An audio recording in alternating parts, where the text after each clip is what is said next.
kiekviena spektaklio dalis lemia sėkmę. Nes opera tai yra absoliuti sintezė kostiumų, scenografijos, balsų, muzikos, aktorystės, vaidybos, šviesų. Kiekvienas elementas čia yra pats svarbiausias.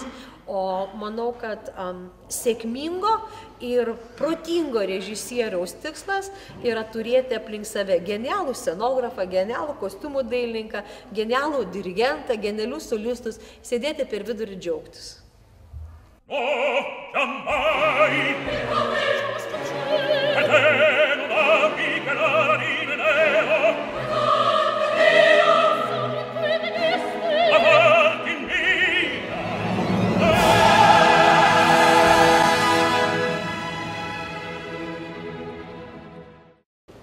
Esu sakęs, kad šita erdvė yra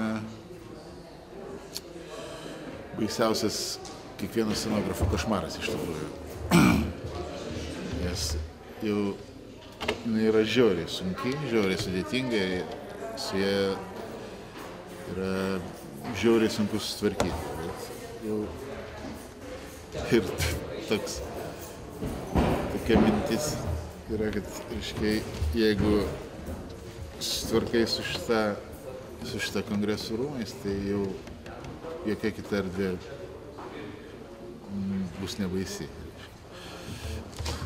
Dar, aš nežinau, kaip čia man sekasi, bet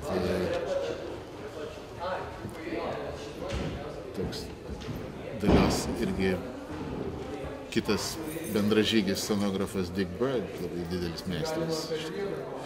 Jis čia daro tokius stebuklus, aš taip nemoku iš tikrųjų.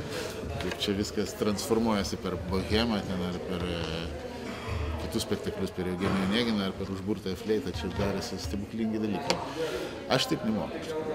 Aš kažkokiais kitokiais būdais bandau čia sutramdyti šitą,